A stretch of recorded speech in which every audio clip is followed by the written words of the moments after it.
Hello,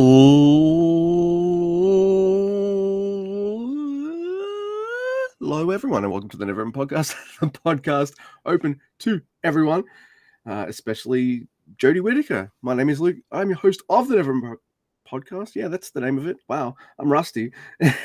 With me, as always, is Mr. Andy Guy. Say hello, Mr. Guy.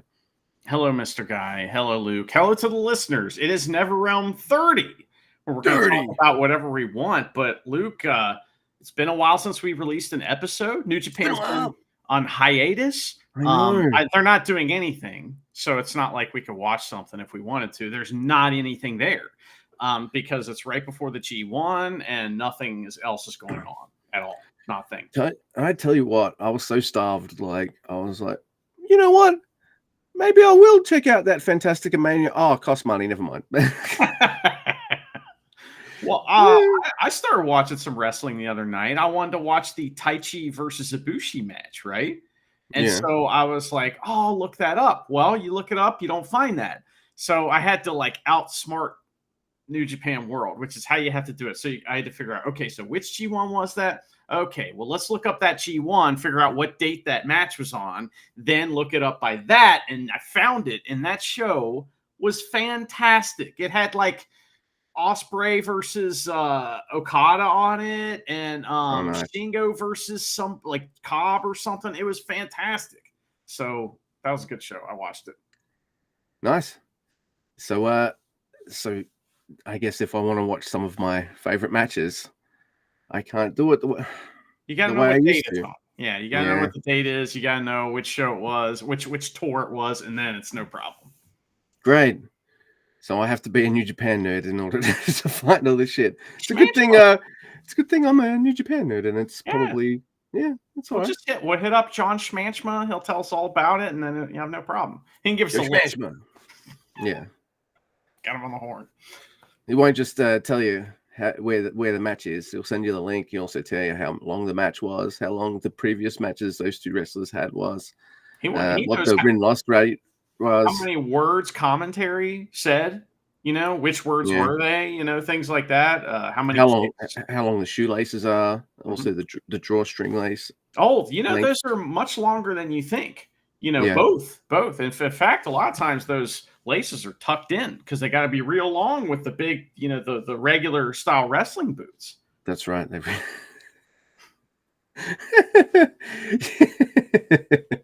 Yes, they do. So I know we've done 30 of these, but have we done many of these on video? I don't know, but yes, we have. Yeah, okay. 10 of them probably or something. Yeah, probably. But we'll talk about whatever we want, and if we think of a subject that is something that you're interested in but haven't experienced for yourself yet, just know in advance that we're spoiling the shit out of it. So there's your spoiler warning for absolutely anything that we're going to talk about tonight. True. If you haven't played it, watched it, read it. Ibushi beat Taichi in the match, by the way, and that was the main event. So I know. I was going for Taichi. I go for Taichi every time, even though I know Ibushi's winning, and I'm not mad. It's a good match. Yeah. There was a part where Taichi was down, and he was down in the crowd, and it looked like Ibushi was about to fire up and take it over, man. And Taichi looks at the crowd. The crowd's like, Taichi, because this is right when he was turning face and stuff, and he fucking hits this kick from the ground and just kills Ibushi, and it's such a big moment, man. Tremendous match. Oh my goodness. I love that match. That's one of my favorite New Japan matches, listeners. In case you didn't know, fucking 152 kicks or something. Yeah. That's what I'm told, and that's what I regurgitate every time. Whatever happened to Ibushi? Remember that guy? He used to wrestle. Well, your mama jokes aren't really kindly taken in Japan, I guess, with New Japan Bras or something. I guess. I don't know. I thought he was an AEW guy now. So he's injured, isn't he? I don't know. And then I think he just wrestled a match at GLEAT or some shit. I think I heard that, but that could just be bullshit. That's another thing about Never Realms. Everything we said could be complete bullshit. So yeah, as opposed to our regularly scheduled programming. Those are very accurate. 100% accurate. 110% accurate. That's right. We're over accurate. That's Mhm. it. That's why we don't need a shmam because of our over accuracy. We are orange managers. Oh my goodness. So it it is kind of nice sometimes to have a New Japan Pro Wrestling break because now I can, because New Japan for me, if you don't know, dear listeners, where depending on the year, I'm either 1 hour ahead of Japan or 2 hours ahead of Japan. So if they've got a show on at 7:30, I'm watching it at either 8:30 or 9:30 Oh at God. night. So How do you I survive? know, I know. I've just angered the whole audience, going, "What's your fucking problem?" The problem is a lot of friends or people and people I podcast with and who are also friends will be like, "Luke, have you watched this? Have you seen this? Are you caught up on this?" My answer is almost always no, because I'm watching New Japan Pro fucking Wrestling. So it was nice to have a bit of a gap where I didn't really have that, and I caught up on some movies. Not really any TV shows, but I did catch up on some movies that I think people were buzzing and talking about ages ago. That was me when I was regularly doing YouTube reviews as well. You know, like here's a review for this hot movie everyone loves. 6 months after everyone's already fucking watched it, right?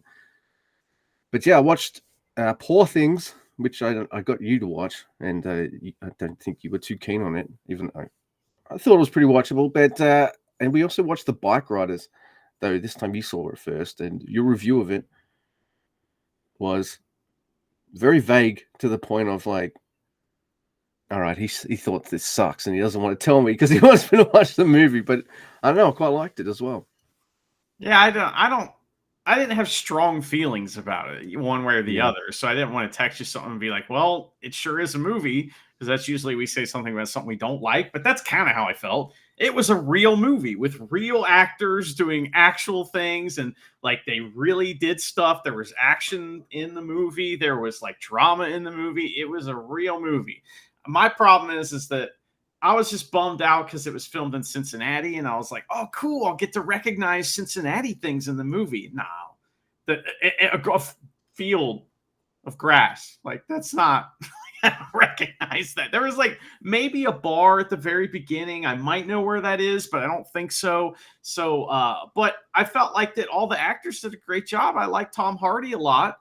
The lady was fine. Her accent was a little much, but it was supposed to be funny. I guess. But that movie is about the Vandals, this like motorcycle gang, and my like I enjoyed the movie. I thought it was cool. The characters were good. They did things. Stuff happened. I kind of was confused about the time, like what time it was, when it was happening, and stuff like that a little bit. But I hate motorcycles on the road. So like I immediately have an aversion to anything motorcycle just because, and what I mean is I mean the obnoxious, like these guys in the movie. They roll up to a stoplight and they just like, whoa, whoa, whoa, fuck you. You know, that's just how they are. And it's kind of like just trying to enjoy my day, man. I don't need to get in a fight with a biker gang. I just am trying to drive to work, brother. You know, it's like that's kind of how I feel about those people. But I also envy the Americana of it. I understand that's another, it's like a, you know, a symbol of freedom. But as the movie goes on, it becomes a symbol of violence, you know? So yeah, like, that's the point of the movie, I guess. And there's like a love triangle. I don't know. What did you think about it? I really liked it. I'm not into motorcycles, and I'm not into boxing, but I really like Rocky movies and boxing movies, and I kind of like motorcycle-based dramas. Those are I great think movies. it must have been because I read Hunter S. Thompson's like Hell's Angels when I was late teens, early 20s. Book's fucking awesome. So like it kind of sticks with you. I never heard about the photo novel that this movie is based on, but apparently it's based on that. So I guess that's why the movie, for most of its runtime, are just lots of close-ups of people's faces, like it's a fucking Sergio Leone movie or something. And I don't mind, especially when Jodie Comer is on screen, because I love her. She's one of my favorites. But she's great. She'll turn up in a few things, and I'm afraid she's turning into that. Oh yeah, she's the really good person that I've seen in those other things rather What than, else have oh I my seen? God, there's Jodie Comer, who's What have I already won an Emmy Award for like Killing Eve. You Oh. want to watch a really good finite series, Killing Eve, especially the first 2 seasons. The second 2 are still good, but not as good, you know. Okay. 4 But seasons, huh? yeah, it's she plays like a Russian assassin, and she's being chased by and lusted over by Sandra Oh the whole time, and they've got this really cool dynamic going on. I don't remember Sandra Oh's. Oh, I think her name is Eve. Oh, she's the Eve. Yeah. See, you know. There you go. And yeah, so it's yeah, she's pretty good. And I saw her in a Ridley Scott movie a couple of years ago during COVID. That's probably why it bombed. Called The Last Duel. I didn't know that existed. What the yeah, fuck it's is that about? it's a medieval movie. Oh, The Last Duel. I thought you said The Last Jewel. We've actually talked about The Last Duel in one of our NeverRealm episode covers. Yeah. Is that movie. There you go. So you know what I'm talking about. So yeah, so I really like Jodie Comer. So and I was like, I'm gonna watch this movie.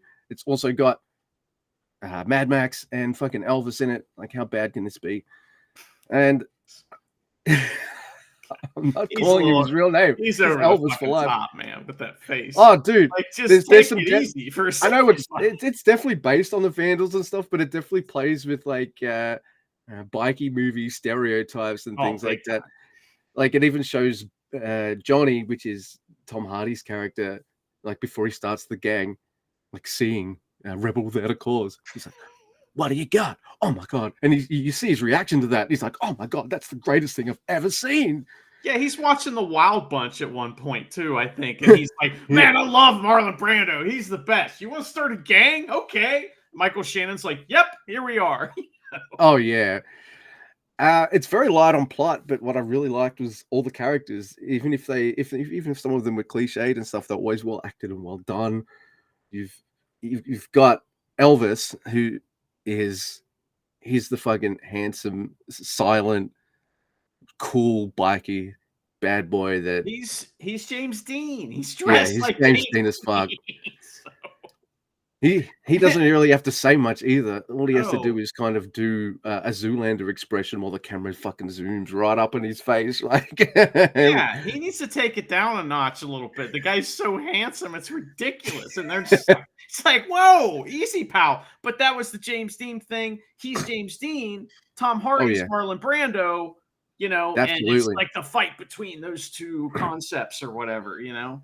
Yeah, and then there's kind of real elements that kind of get in the way of their idealism of what they want a bikie gang to be, like the realities of it, especially Next Generation. The Next Generation. Yeah, so I really like that. I like Michael Shannon threatens to steal the show just by sitting there and standing there drunkenly telling his story about trying to join the army or something like that. Really touching stuff. He's not in this movie that much, but every time like his character has to say or do something, pay attention. He's underrated. I love him. Yeah, Agent Van Olen himself, man. That guy's tremendous. Yeah, he's fucking Zod. I know that movie sucked, but he was as good as Zod. His head floated around in that movie. Yeah. He kind of looked like what was the guy? What's the guy with the green ring? Green Lantern? Yeah, remember the Green Lantern movie that was like a cartoon, but Ryan Reynolds' head just floated around the whole time? Kind of reminded me of that a little bit. Only it was Michael Shannon, you know. But I think like the fact that we're talking about this movie the way they are, or the way we are, kind of maybe shows that it is pretty awesome. So yeah, you know, like some movies are growers, not showers. You know what I mean? It too. You know, your girl. It's very episodic too, so you can watch it and like it doesn't really all fall into place until you talk about it a little bit. But your lady, she'd be like, you know, my friend is a biker over here, and we were biking the other day, and something didn't go right, and then they like show what happens, right? That's kind of what she sounded like to me, by the way. You're not laughing, but I think it's funny, and she just had the absurd accent, but she was talking to this guy who's writing a book and taking pictures about, you know, the bikers or whatever. She's got an audience. She's playing up to that. Yeah, and not only that, I think she's a good contrast to her husband, who she somehow gets to marries like Benny, who's Elvis, this cool handsome man, and she's like the opposite of him in every way, whereas he doesn't say much. Yeah. She Now says that everything. Yeah, I'm thinking about it now too, there's something else that's really cool about the movie. God damn it. Is that's whenever the bikers aren't in their element, they look like they don't belong. Like when they're chilling at home, they look stupid in yeah. their gear and stuff. Like the lady's wearing a nice like dress at home. She's, doing the laundry and doing the fucking whatever you Johnny's call sitting this there in thing. his fucking And leathers he and shit. looks absurd, right? And they don't look like they belong at all, except when they're fighting, they're biking, That's pretty good too, because these guys, the whole point is they don't fit in anywhere, right? And so they fit in with each other, but they don't fit in anywhere no matter what they do. So No, they even put in, like, it took me a while to recognize it was him. But Norman Reedus is one of the bikies that comes and visits them, and yeah, just who is that? he's from California. I think he's just doing a trek across America, and as he's doing that, he's kind of hanging out with other bikie clubs and all this kind of stuff. Just doing Yeah, that but kind of pilgrimage, I guess. Who's Norman Reedus? Oh, really? Have you seen the Boondock Saints? Yeah. He's one of those guys? He's one of those. Got Ever seen The Walking Dead? Yeah. Oh, he's Daryl. It's Daryl. There we go. Okay, gotcha. See, I think Boondock Saints first because I've never really watched The Walking Dead. It deviated too much from the comics and it kind of annoyed me. Oh, can't do that. No. I'll get back into it at one point, but like I was just like, I always liked how the comic book never explained how it happened as well. Like it was always a mystery. But the season 1 of the TV show is like, yeah, this is how it happened. I'm like, oh, yeah, great.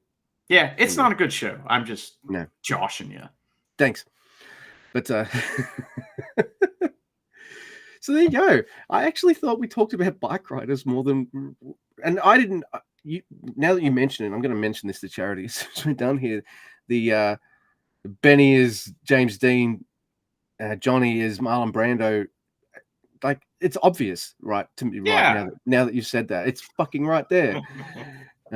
And we haven't even spoiled any of the major character beats or anything that happens. So I has a cool surprise ending too. That's kind of comes out of nowhere. You know it's coming, but you don't know how it's coming. And when it happens, it's like, oh fuck yeah, And I don't know. I thought it was. You're right. It was good. It's one of those movies. I think if I watched it with someone and then like gone and talked about it afterwards, I think I would have liked it a lot more in the moment. But talking about it, it's good and it's not slow either. Like shit just happens. And I guess maybe that's why it didn't hit me while I was watching it, is because it just stuff happens. It doesn't really, you don't know when it's happening. Sometimes years go by and you don't know. And you're just kind of like, oh, the idea is the guy is wearing different things. The guy that's actually, got the microphone and everything, his clothes change over the years. And then obviously the family situations, those are like the context clues, I guess, that tell you what's going on, but it's kind of hard sometimes to figure it out. Yeah.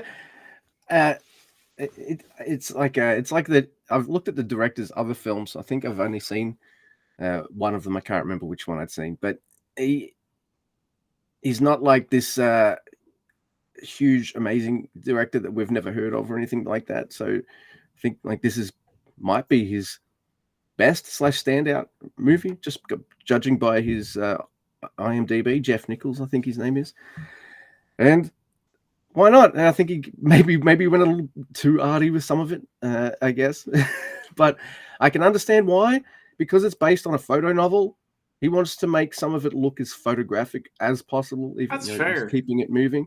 So I feel like there's a lot of times where you could just pause the movie. There's an interesting close-up of someone's face, even if they're not. It's all right. So if they're not Elvis or Jodie Comer, who are very attractive people, everyone else, if they're unattractive or attractive, they all look interesting, and everyone all gets a kind of close-up. Like the young guy who wants to be a bikie as well. Like you feel, and with limited screen time and maybe not a lot of dialogue for some characters, when they just a small bit of screen time each, and you feel like you know them. That's true. And you feel when a character is not around, you kind of notice that they're not there anymore, which is another thing. So I don't know. It's light on plot, but the characters they kind of pop, and the faces it's well cast.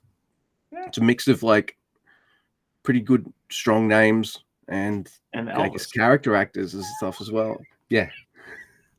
I couldn't finish that Elvis movie, man. I tried. I mean, maybe I need to give it a shot, but I got like 5 minutes into this, and I was like, "What the fuck is happening?" I'm not a Baz Luhrmann fan. I don't know. I never have been. So I'm finding out they're doing an Elvis movie. Yay! Directed by Baz Luhrmann.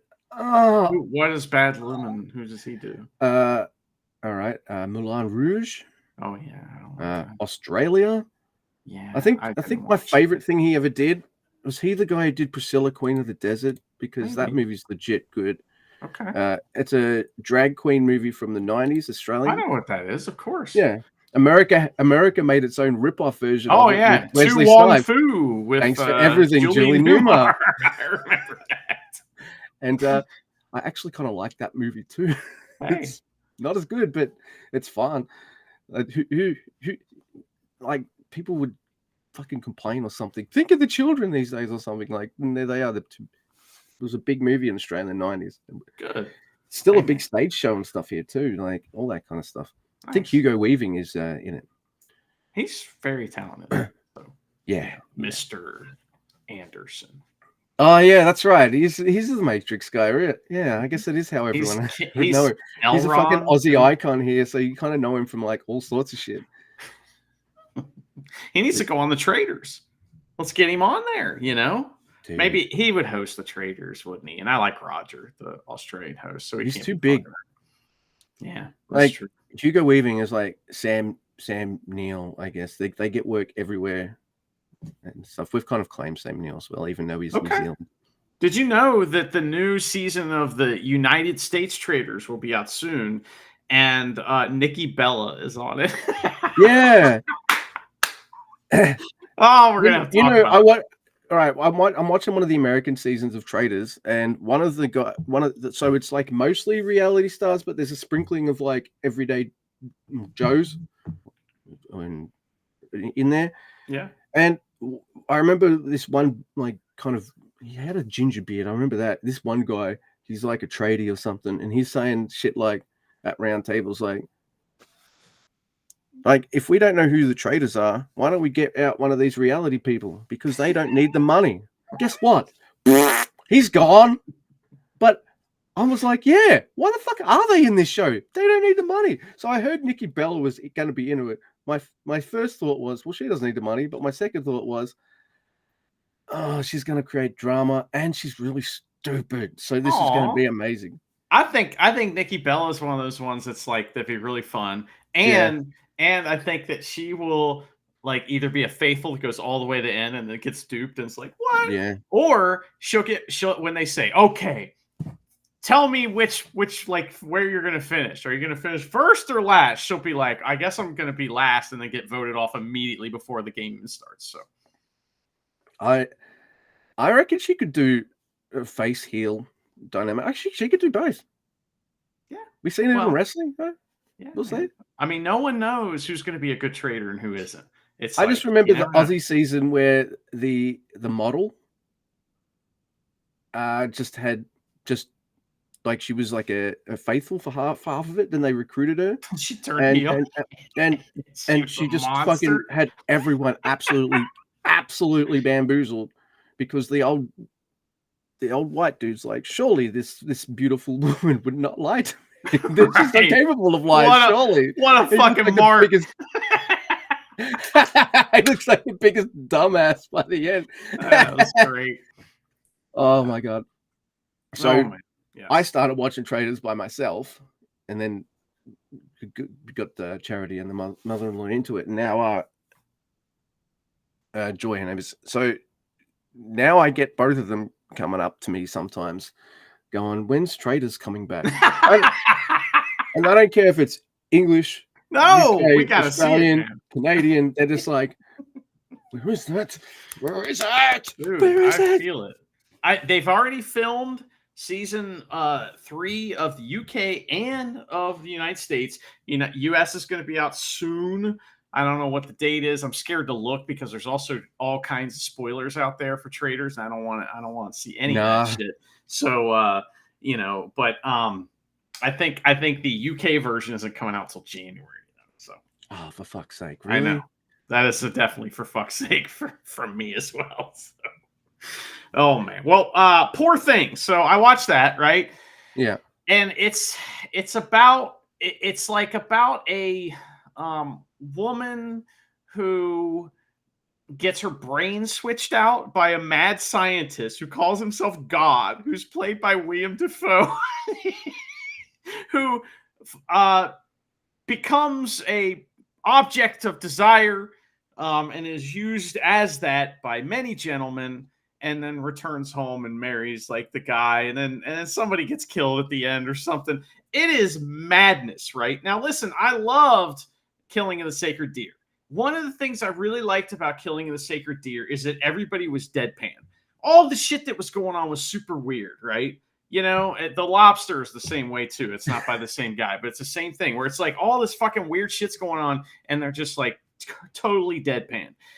I think this movie, Poor Things, would have been way better if it had had that same style, because it was so wacky, and the constant drone shots, the constant fisheye lenses were just a little much sometimes. I mean, it's just constant. Somebody walks across the room, turns 6 corners, and the camera follows them with a fisheye lens all the way through all that, just so they can walk in and go, "Oh, hi."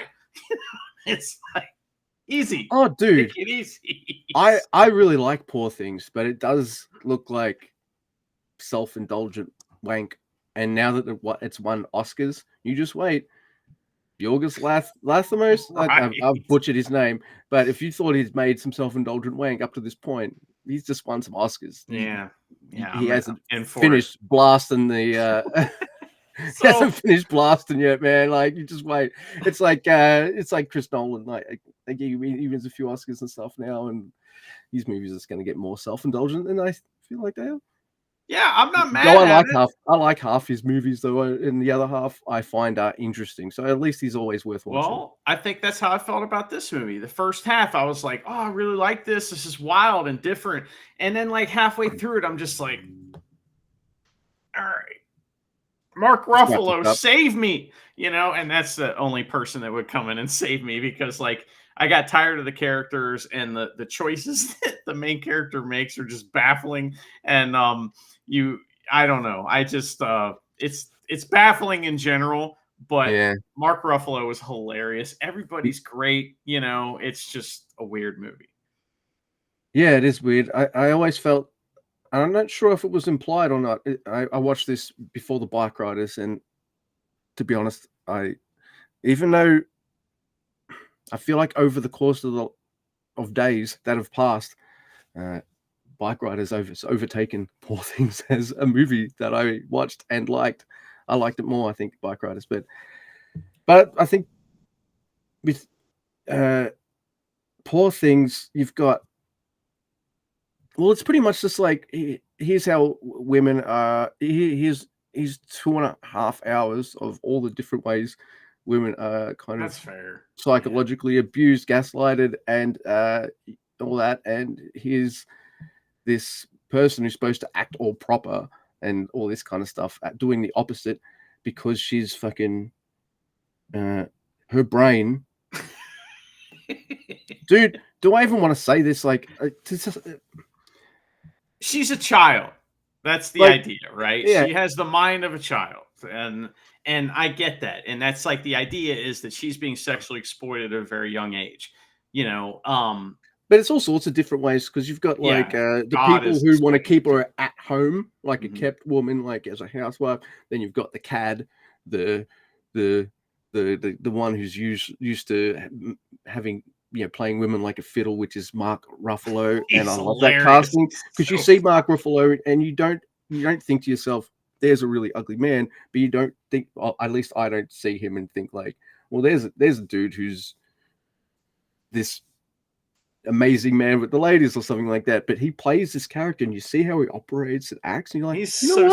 I slimy could, too. I could kind of see it, and I'm like, all right, that's a pretty good performance. He steals the fucking show. Like, I love Emma Stone in this. She's amazing, and she has to do a lot of tough acting and all that kind of stuff. And a lot of it is sans clothes, so it's like it's a tough role. I get it, but Mark Ruffalo, like, even as his character changes, like, I like to use women. Ha ha ha. She's using me. No, but I love her.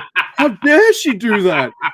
It's like it's like she quit before he could fire her, you know?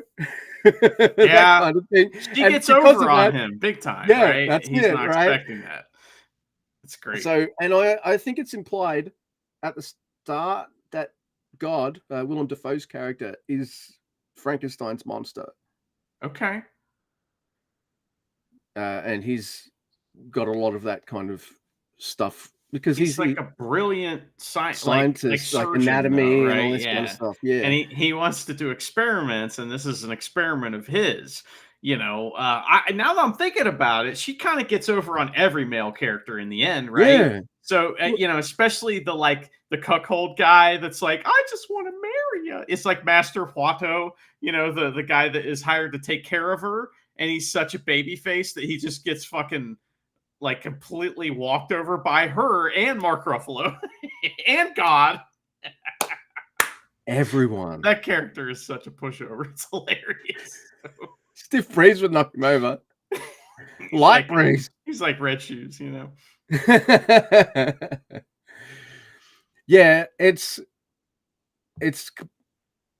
got none of that stuff that Sacred Deer has, which is just a creep factor and a kind of deadpan, playing it straight. The creep factor. It's just it's a bit, but it's got a wacky creepiness.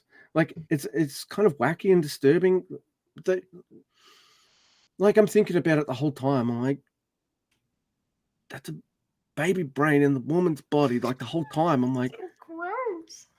Yeah, it's not. And then like most of the male characters know this as well, and that's they're why like, they see her. Yeah. and because that brain is in like an attractive outer shell, I guess all the dudes in it are just absolutely, pigs and stuff. That's interesting though. You mentioned like at the different ways people exploit her, right? Well, God doesn't, touch her that way, right? And he doesn't intend to make her his wife. In fact, he's ready to marry her off. He intends to make her his daughter, right? Because he doesn't have one. And that's like an experiment. What's it like to have a daughter? And that's what kind of creepo weirdo that guy is. So. Yeah. So when she, I can't remember the poor thing's name. Yeah, it's Liv or something. I don't remember. So when Emma Stone goes off on her adventures and stuff, they don't know if she's coming back or not. So he makes a new one. Yes. Fucking men. Swear to Christ. That's the whole movie, yeah. It's like fucking men, which I get because we're the worst. It's true. Yeah, oh, dude, absolutely. But I can see that. For me, I just found it really nice to look at in a completely different way to Bike Riders, whereas Bike Riders was more photography in movie form. This is a bit more arty, a bit more painty. MC Escher, kind of vibe, right? A bit more of a funky color palette and stuff like that. It's black and white. At some points, and it's also a movie that's not worried about like accuracy of the times and things like that. It's a bit anachronistic here and there, and the world they live in reminded me some kind of alternate world because there's blimps and shit. Yeah, it was like or like fucking. I'm thinking of the Lemony Snicket's, like kind of like sort of steampunk world a little bit. It's kind of like that. But a twisted way. The world was really neat, and I'd like to see more stories there if they're shorter. That's the thing, and that's another thing about movies these days. I'm just like, I enjoyed that. Could you have just trimmed it back about half an hour? But I like that Bike Riders was under 2 hours. I was like, yeah. Well, I went to see a movie. Well, I went and saw the Kevin Costner epic 3-hour flop, by the way, which is it It sure was a movie. I'll tell you Should have that much. stayed with Yellowstone, mate. Yeah, I mean, he fucked up big time, and now his He movie pissed off his flopped. fan base that he thought would follow him over to here. He pissed them off, man. They didn't fucking go. And it flopped so hard that they're like, you know, those other movies you already filmed and got in the can, they're going to Tubi, man. So Are they really? I don't know. That's my prediction, but they're not coming out in the theater. So I heard this movie Long Legs. People are like fired up about this. And I'm like, I want to see this. I don't know anything about it. It's got Nicolas Cage in it. That's all I knew. And it's good, is all I heard. So I'm like, man, what's a good time to go see that movie that no one's going to be wanting to see it? You know, because I don't want to deal with people. I was having a bad day that day. 9:40 a.m. Saturday morning. I'm like, I'm going to fucking see Long Legs. I go up to the theater. I buy the very top row ticket. So that way, even if somebody sits in front of me, you know, they're going to probably see me way up there and sit somewhere far away, or I can play with my phone and not bother them, is my point. So anyway, I'm fucking sitting there. It's empty. It's in the big theater. There's like, you know, 300 seats in this giant theater, and motherfuckers walk in and park themselves 2 rows in front of me, right in front of me. And I'm like, why? There's a whole place you have to pick here. This is not a good seat you've picked. So I'm thinking to myself, that's okay. This movie better be good. Well, as long as they're quiet, we'll be fine, right? And they are. They're fine. But like 10 minutes in the movie, someone with a flashlight on comes stomping up the steps. What? I don't. Where is it? What's this? What seat am I? What are we doing? And it's some lady just making a ruckus trying to find her seat. She walks all the way up to the top row. And I'm like, why? Why would you come up here? Why? So she comes to the top row and she keeps looking at me, pointing the flashlight at me, pointing at her ticket like I'm sitting in her seat. I am not. All right. I picked the furthest away seat. There's no way anyone picked a seat near me. Well, she's like, well, fine. And like sits down. And I'm like, okay, she's a little noisy, but we're fine. Now, this movie is an atmospheric movie that requires a lot of like silence and really cool sound design. That's where they put all the money, was in the sound design and the story. It's a good movie. And I'm trying to get into it. All of a sudden, her boyfriend comes up the steps. Oh, he's here to see the movie too. He's got a flashlight. He can't see what's going on. Oh, for fuck's sake. And I swear to God, I'm angry for you. This is fun. So I swear to God, the guy brought 7 plastic bags just to, you know, just this is what I'm hearing. It's just this, right? You know, and like the people who walked all the way up the fucking, you know, stairs to sit almost right next to me, they're getting pissed. And they're looking over and they're getting, you know, and I'm giving them the, you know, I mean, we're all pissed, right? So eventually the people that are 2 rows in front of me just get up and they go, hey, be quiet. It just walked down like 10 rows and parked themselves down there. Well, I sat there and gave them one more chance. And then I didn't make a big scene, but I kind of did. This is funny. So this is what happens when I try to make a stand. So, like at a certain point, the guys my mind in the sand, just being absurd, and I just get up. I'm in the very top row, so my thing is to make a point. I'm going to walk all the way to the front row, right? So I get out, and I stand up, and I walk over, and I walk down the steps, and I go to sit down in the front row, and everything falls out of my pocket. It just makes a racket right in the middle of a really quiet scene. And I look back at him and I'm just like, you know, and I sit down and then I calm down and watch the rest of the movie. And the movie's fantastic. I highly recommend it, but it's kind of like one of them theater movies that, you know, other than I couldn't hear them no matter what they were doing at that point. So I think that at that point I could lock in, and it's a pretty cool movie. So that was my theater experience. How's your neck? It's fine. It's not. It's, you know, they're pretty far enough away, you know. I remember just having that weird hysteria that someone would ruin Endgame for me, and my mom and I going to see it at a movie. It's the second one or first one, doesn't matter. They're both awesome. Of course, we thought, oh yeah, this doesn't sound too bad. Not realizing that row H was the fucking front row. And there's a lot of shit on the fucking screen, and my eyes, man, I was just like, holy shit. So I was like up here with my neck like this, with lots of process with my eyes because there's a lot of fucking special effects going on. Well, still pretty good. Yeah. At least you Yeah. didn't have like But- 3D and you were that close. Oh man, that would have fucking. You know, it's only a matter of time before we get another fucking 3D push every couple decades, right? It's true. Hey, that 3D that's pretty good, right? Man, I like it when it's done right. Like, okay, so for a while there, you go to a movie in the Dread opening, 3D. like the opening scenes would be filmed in actual 3D. You know, like the opening to I think it's Avengers 2. That's in 3D, right? Where they're scooting around on these like fucking snowmobiles and shit, and it's awesome. So they did that with Guardians of the Galaxy, the second one. Only the whole thing's filmed in actual 3D. And there's a scene where the guy whistles and has the little like arrow. I don't know what his name is. He's Michael that dude, Rooker. This arrow goes He's all Stink through. Palm. It goes all through yes, he is Stink Bomb. It goes through all through a prison and kills everybody. In that scene in 3D was fucking awesome, man. It was like, wow, that's what it could do. But most of the time, it doesn't do that. You know, my favorite was I saw Dread 3D at the cinema, and because it's all about Dread.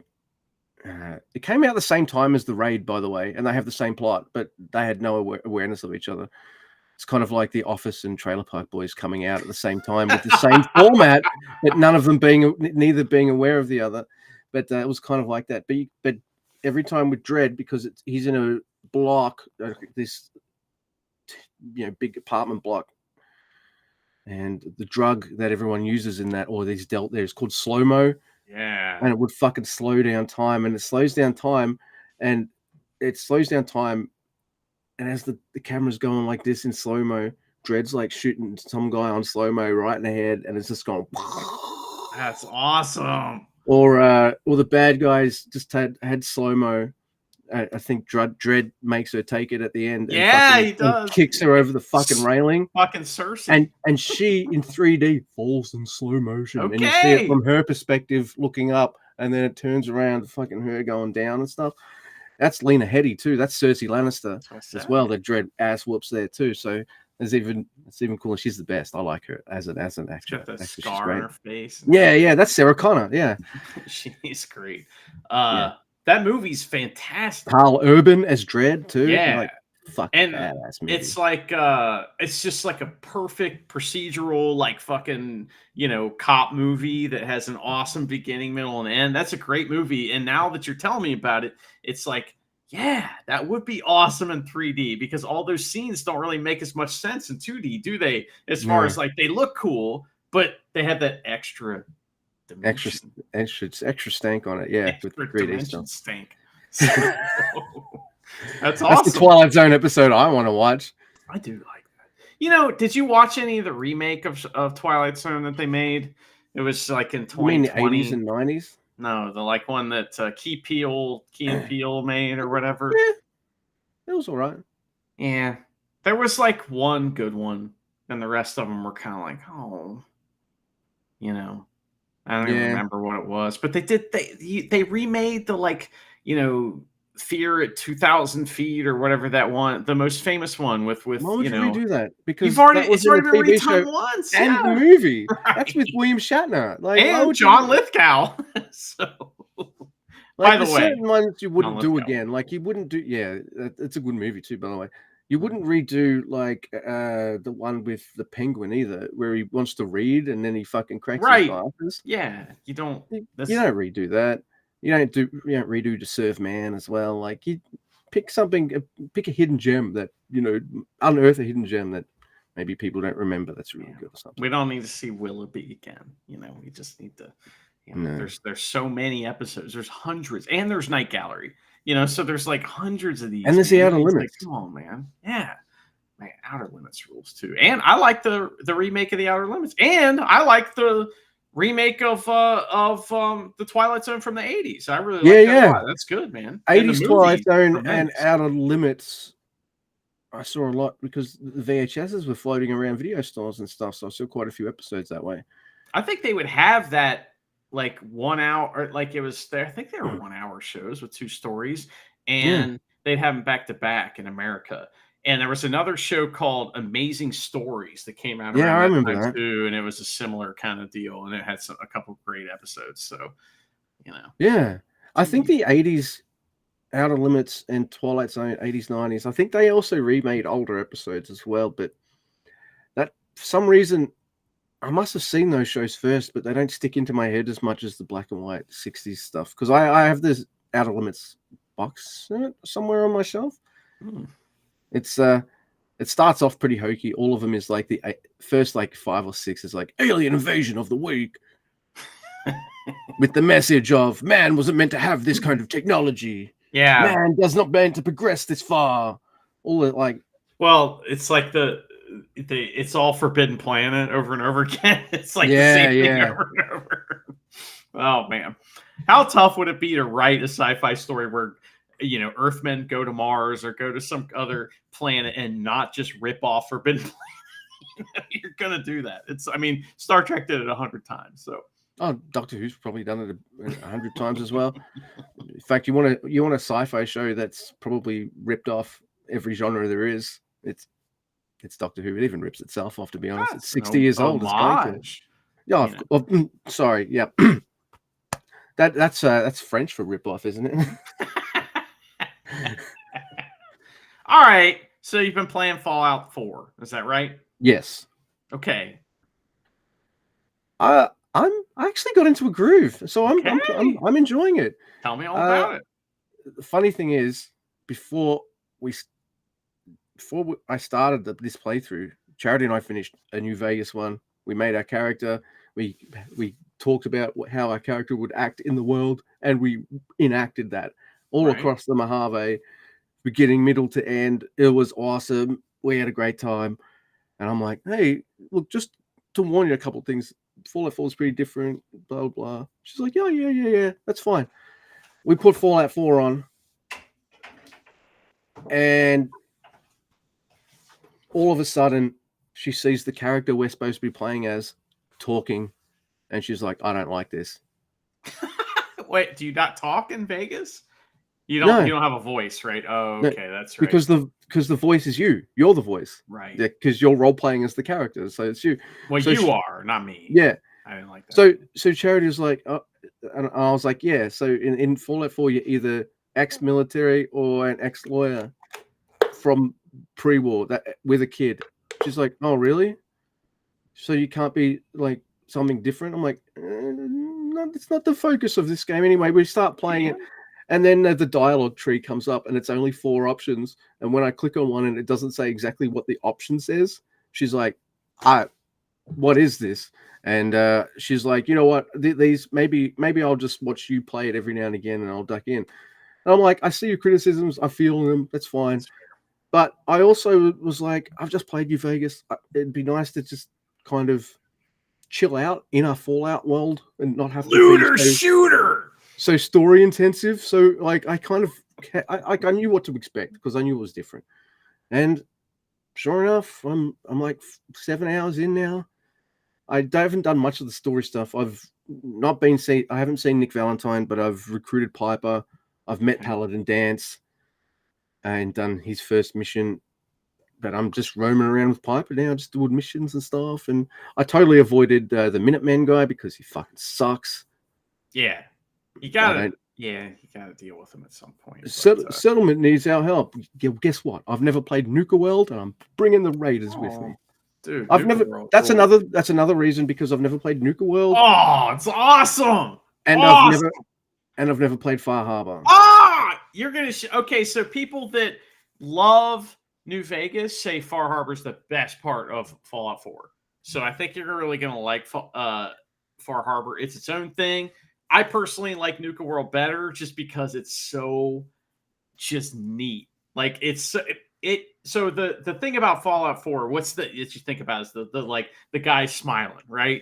With the thumbs up, and it's like tongue in cheek, big time, right? The world's ended. That's kind of Fallout 4. That's the Fallout world, man. Nothing like paints that picture as well as Nuka World. It's awesome. Everywhere you look, it's like that kind of thing is staring you right in the face, and it's fantastic. You'll love it. I know a couple things about both, but not all the major plot beats. Like, I'm not going to watch videos of stuff I feel like I want to play for the first time, by myself. But I know Sierra Petrovita's in that, the Nuka World thing. She is a character in Fallout 3. Really? Okay. She's a big fan of Nuka-Cola. So big fan. So there's a quest in Fallout 3 called the Nuka-Cola Challenge. And she also wants you to bring her like 20 or 30 bottles of Nuka-Cola Quantum. So that's usually a second playthrough thing on Fallout 3, because the first Fallout playthrough you play, right? By the time you meet her, you've already found a whole bunch of these Quantums, and you're like, well, I drank that because I was like, I needed the stats or whatever to get through this situation. So then you've got to get it like 20 or 50 or something like that, and they're all scattered around. Well, she has a fetch quest, but it's as involved, but there's less things to pick up. So, you gotta go everywhere in Nuka World. And Nuka World is huge, and it is cool. What I like about it is that there's different sections in Nuka World, and each one has its own overarching story, but also has all the mini stories that you'll see in Fallout 4 and tons of zombies or whatever the fuck you want to shoot up, Yeah, exactly. So, I mean, it's like whatever you want to do in Fallout, you're going to have to do there. But they have like, Animal World, they have Kids World, they have like, it's like, it's dope, man. And it reminds you of walking around. I don't know if you went to amusement parks as a kid, but I did. And like, it kind of reminds you of that a little bit, except you get a gun. So yeah, I'm waiting. I'm waiting till I've leveled up a fair bit before I do those. Yeah. Because I want to have some decent stats before I go in, and I have made a mistake. Like one time I played New Vegas and I went into Old World Blues, which recommends you be at least level 15 or 16 and above. I was like at level 8, and I was like, fuck you, man. I've got it on easy mode anyway. How bad could it be? Oh shit. Can I just go back to before I did this? No, you saved it here. Well, see. So I had to persevere and actually play a game properly rather than be like chilled out on easy mode, just having a good old wander around. But I'm having a good time. I've just been to Hubris Comics, and I was there. Usually when I go there, I'm directed there from another quest, but this time I kind of found it. I was like, oh yeah, that's cool. And I've got the Silver Shroud outfit. The Silver Shroud! He's coming to Japan! I can't believe it! It's the same thing. Chris Charlton voice, yeah. That's it. Have you ever played as a Silver Shroud? Because you get so if you put on the Silver Shroud outfit, everyone talks to you differently. And some people play along and some people don't. Some people are like, oh, you're the Silver Shroud, eh? Fucking idiot.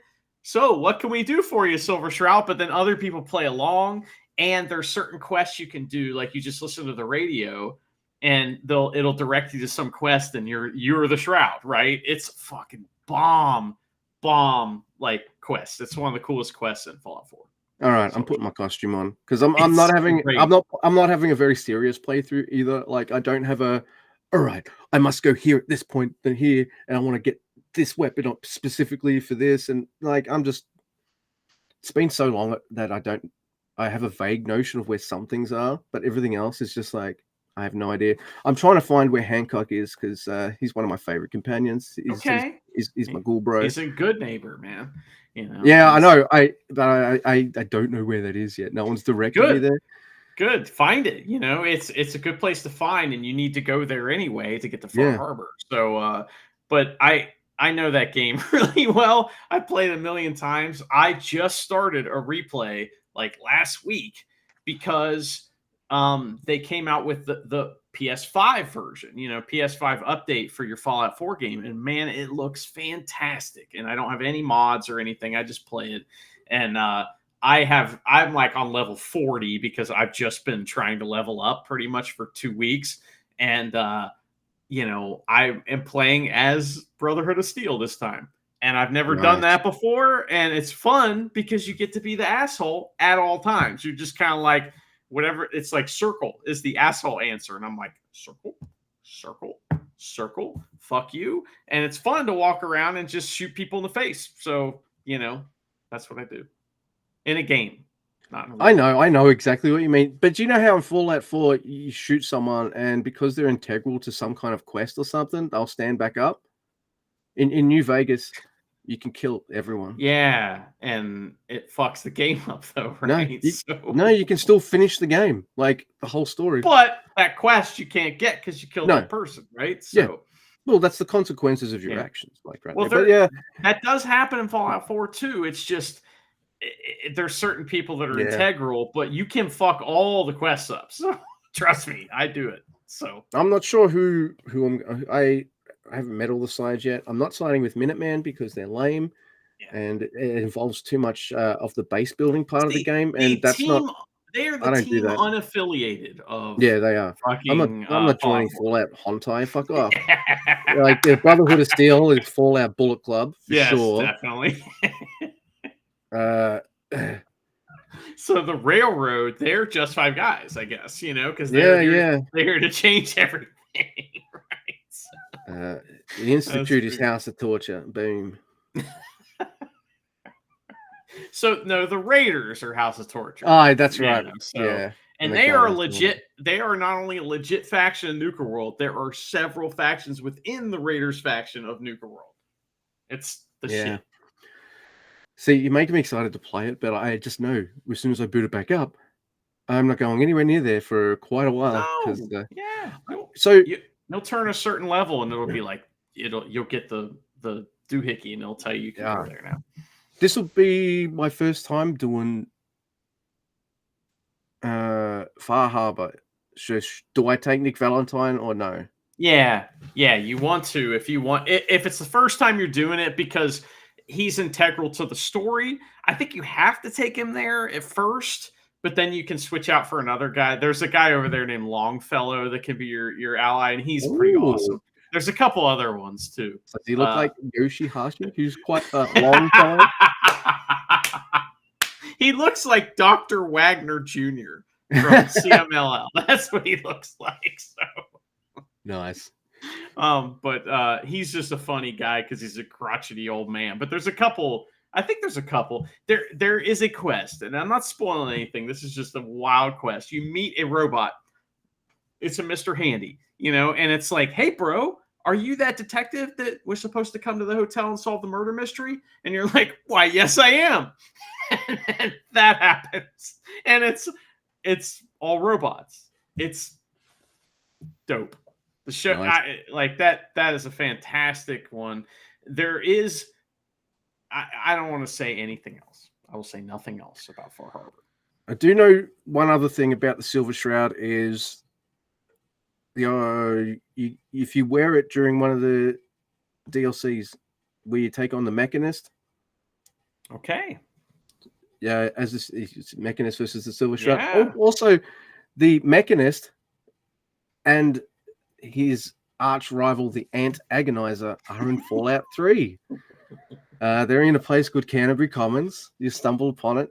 The shooting mechanics in that game are not good, but if you're an explorer, which I feel like you like to wander around and just find shit, 3, I think you get a really big kick out of 3. Okay. I played it a little, but not much. Yeah. Unfortunately, the intro takes for fucking forever because you're in the vault for the first 19 years of your life. Well, as you do. But as soon as you get out of the vault, save it, and then that's where you start every time you play the fucking game. So you don't have to do that goddamn intro over again. Which takes a good hour or two if you're going around and doing everything right. But other than that, so are you pro or against power armor? I'm a big fan. So how do you feel about power armor? All right, here's another thing that bugs Charity, is the fact that in all the other Fallout games, by the time you have to play and build your character up and see a lot of the world and get some training before you can even wear power armor. Whereas in Fallout 4, you get it in like the first fucking half an hour, and Charity was just like, choose to, "What? Yeah. What? Yeah. I know you could run around for like the next 100 years and never even go to that place where he is." I did do that much, just to give Charity a bit of a look. She didn't like the fucking drug addict psychic lady either. She was Oh, Mama Murphy, you got to build her a chair. Charity was like, "Can you just fucking shoot this lady, please?" Like, you can't, because for some reason she's integral. You can't really do that. She's like, "Oh, really?" She's on Jet. Yeah. She's invincible. Yeah, that's right. But I don't know. Like, valid criticisms, I get it, but I just got into the groove. I like the world of Fallout. This looks like Fallout. I can get over that I'm not 100% creating a persona, and I don't mind. I'm a married dude. I can play a fucking married person wandering the waste. No problem. It's all good. Okay. My character's name is Mr. Fuckface. So everybody calls him Mr. Fuckface. It's just pretty fun. So. I named my lady. I'm playing a lady this time because I usually play a dude. Me too. I'm playing a dude this time because I usually play a lady. It's because you want to put it on third person and look at that ass. Yes, that's why. I have the internet at my fingers, but I'm definitely, doing that. All about that Fallout ass. Ridiculous. Them's good pixels. But no, I haven't played Fallout 4 as a lady before, so I did that. Her name's Dakota. And Dakota Kai. Johnson. Yeah, Dakota Kai Johnson. Okay. That's right. Dakota Kai. Remember her? She's a wrestler. Oh yeah. Okay. She sure is one. That's all I know. I don't know who Dakota Kai is. Like, is she more on WWE stuff? I guess that might be a reason. Yes. Yeah. I don't know every wrestler. How dare you talk wrestling on such a show? I know. My bad. I'm sorry. But yes, I mentioned wrestling a few times. I was trying to do the Fallout 4 to New Japan faction comparison. Yeah, that's it. That's it. That was pretty good. List or whatever. So. But no, it's been nice. I got into it kind of a bit of a groove and just found a lot of enjoyment out of it. Just I've got pretty much the weapon I might stick with for the rest of the game already, which is Righteous Authority. Thank you, Paladin Dance. That's a great game or great weapon. Yep, I don't have to worry about weapon degradation in this game either. So yeah, that's nice. I hate that. Thank you, Fallout 4. So but if you ever play New Vegas or 3, repair, high repair skill. Doesn't matter what play style or story or however you want to play that game. If your character doesn't have high repair, they're stupid, and you're playing it wrong. You're not playing it wrong. It's just it gets frustrating, right? You can play 3 in New Vegas with kind of any stat mix you kind of want, but I'm serious skills. Repair. Something that's missing from modern games is the rich guy. Usually it's charisma or something like that stat. But the rich guy stat needs to be in video games. I feel like back in the day, on a video game, if you pumped up the charisma or whatever the rich guy stat was, then shit costs less, and you would really start off with a lot more money. Money would come easy to you. That needs to be a stat, right? In New Vegas, it's called the barter stat. Okay. And barter, got it. Barter, yeah, barter, B-A-R-T, yeah, bloody accents. I had to translate it for myself, because barter sounds like some kind of that sounds like New Jersey butter, Ciabatta. But I think D&D and other things might have barter skills as well, but all I know is in New Vegas, you can do speech very well because if you max out certain skills that aren't necessarily speech, if you're in a transactional kind of situation, cheaper, or I want more money for this job, bitch, or no, fuck you, that's a ripoff, I want more money, or empty your pockets. Is the C in special, is that charisma? It might be. Yeah. But I mean, to me, the stat that's the most important in Fallout 4 is luck. Dude, if you pump up your luck, you can become a juggernaut. It's amazing. So, oh, wow. The luck shit is the bomb. There's a luck stat, skill, that every once in a while, some guy will show up out of nowhere. Oh, the mysterious stranger? The mysterious stranger! And he'll kill whoever it is, right? He's in And every single Fallout game. It's amazing. if you have Nick Valentine with you and the mysterious stranger shows up, he's like, there he was! Where'd he go? He reacts to him. Yes. That's pretty cool. I'll tell you what, he's been trying to find him. So that is something that's been really cool with Fallout 4 is, all right, voice protagonist, sure, but I'm talking to a character, and then I've got Piper with me now. Piper will just come in and be like, yeah, man, like blah, blah, blah, blah, blah. I'm like, all right, that's pretty cool. Usually companion just is there to stand there and let you do all the fucking talking. I like that the companion comes in with a bit of interaction as well. I think Mass Effect 3 did that too. Maybe not a good companion. Come on, man. What are we doing? You know what? You don't like Piper? No, Piper sucks. You know who my favorite, my current companion is Strong. You probably haven't met Strong yet. Strong is a super mutant. It's just like kill, eat. He's the best, man. He just rolls around with you and hits people with a hammer. It's awesome. Well, you know, yeah. It's hard. I wanted Paladin Dance, but Paladin Dance said work for my two apprentices first, and I'm like, one goes here, I've done that one. Where's the other one take me? Way off the map in that area in the corner. In Far Harbor.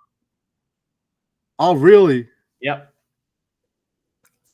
So you'll get to it eventually. You know, it's trying to take you off the map to Far Harbor. When you have the DLC included, then those Radiant quests go wherever. You know, so including Far Harbor. Yep, that happened to me too on this current playthrough. So which it's fun. You know, I think I did one of the Radiant ones, and I feel like now Mr. Dance is ready to go to the next step. But I was like, yeah, I'm chilling with Piper for a bit. Well, I gotta say, Paladin Dance has one of the most fascinating stories of any character in Fallout 4. His story is like, holy shit. So pretty cool. Yeah. And I will say there's also a railroad mission in Fallout 3 that you can find called the Replicated Man. You might, if you're not going to play the game, just watch the video on it. It's pretty good. It's from the game came out in 2008, so there's a couple characters throughout the game that mention a Commonwealth as well. Okay, interesting. Because Fallout 3 set in the capital wasteland. Is Washington and Boston nearby? They're pretty close. Yeah, they're pretty close. Okay, so yeah, that's why there's characters from both games that have been, because there's some characters in 4 that are in 3, like Professor Lee, who is at the Institute that you can get to work for the Brotherhood of Steel if you want. Okay. Companion, the companion McCready. Oh, McCready. I like McCready. He's a little boy in Fallout 3. Really? Yeah. Well, Fallout 76 is just south of the capital. So it's like they're just doing the East Coast, and meanwhile, New Vegas is like, fucking, we're in the desert, bro. Yeah. Yeah, the Mojave. Yeah. Ain't nobody in Ohio, you know? So no. Well, that's the thing. I think the first 2 Fallout games are also on the West Coast. They are. So I like that, but there's the other mobs. They've got both the coast. Like, it's fine. You can do the same shit, but a little different. It's fine. Fuck the flyover states, you know? We don't matter. I get it, Luke. They got bombed the West. There's nothing left, man. Yeah, that's our future, unfortunately. But now called Olo because it got fucking flattened so much. Really? No, I made that up just now. I did. I did something today that I feel guilty about, that I must confess at this public forum. So I go to this, like, every guitar store in the area I go to every once in a while. And I'll go there randomly. On a Wednesday, I'll just go there, you know, and I'll play like guitars, and every once in a while I'll just play all the guitars.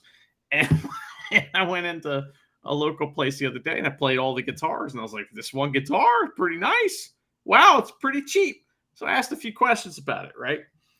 And I left, and I came back today just to play that guitar again, just to see if I was tripping, but I got really stoned before I went, right? So I go in, and they know that they don't even, they know I'll let them know when I want to buy something. You know what I mean? So they just leave me alone. and I go back in the guitar room and I start jamming on this guitar, and it's pretty nice. I don't know if it's as nice as I thought it was. And so I'm playing it, and all of a sudden the salesman comes in and he's going for it, man. And he is going hard. He's going the full court press. And I'm like, I'm eating it up. I'm in sales, and I'm like watching this dude work, and I'm like, I appreciate it. He sits down, he tunes the guitar up, and he's like, let's jam. And we start jamming, right? And I'm jamming on this guitar, and it's going well. And eventually the jam kind of peters out, and he's like, what if I take $100 off? What are we doing? I was like, this guy is on fire.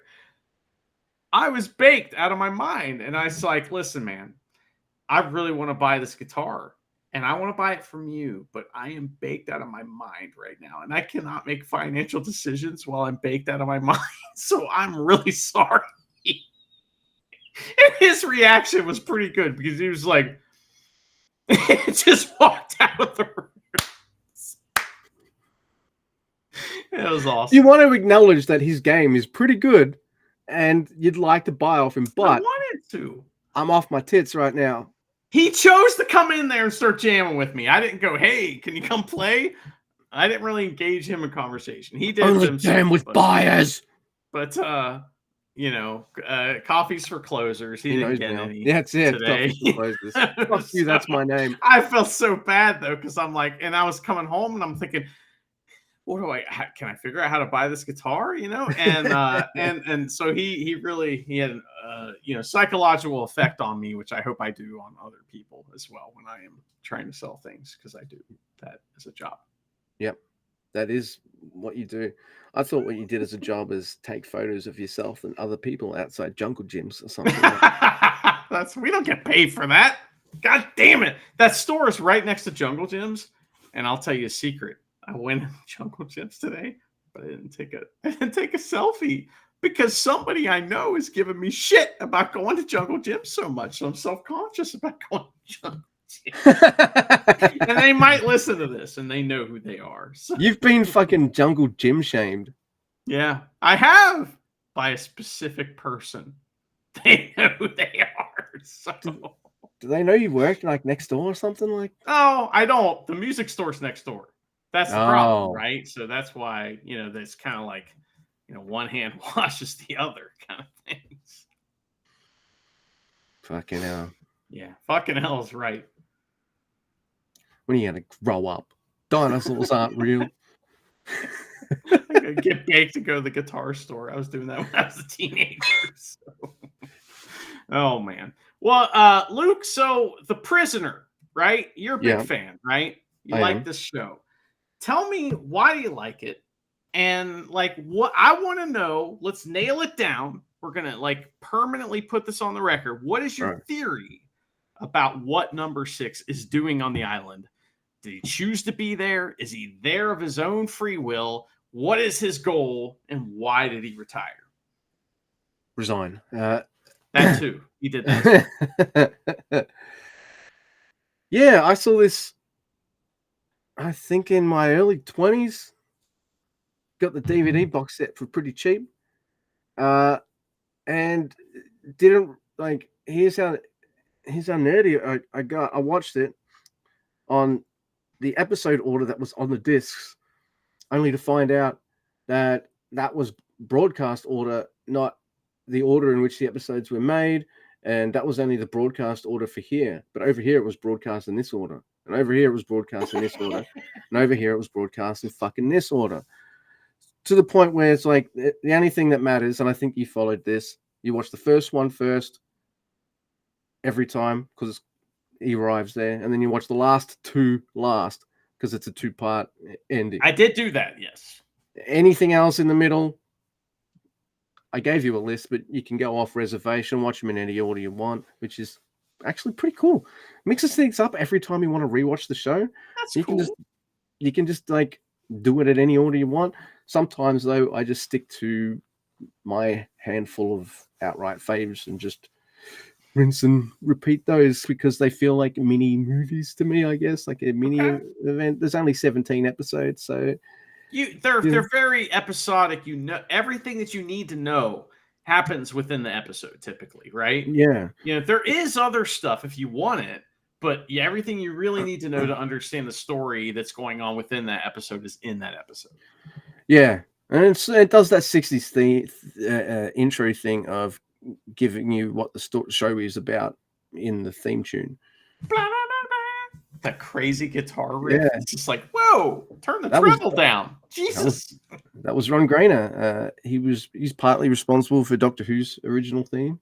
It's mostly Delia Derbyshire, but he's partly responsible. And he did the Man in the Suitcase theme as well, which is pretty good. You should check that one out. That's really good. Have you ever seen Burn Notice? Yeah, I like that show. That's a good light show. Yeah. Yeah. So Man in the Suitcase is like that, but in the 60s. And he's a CIA.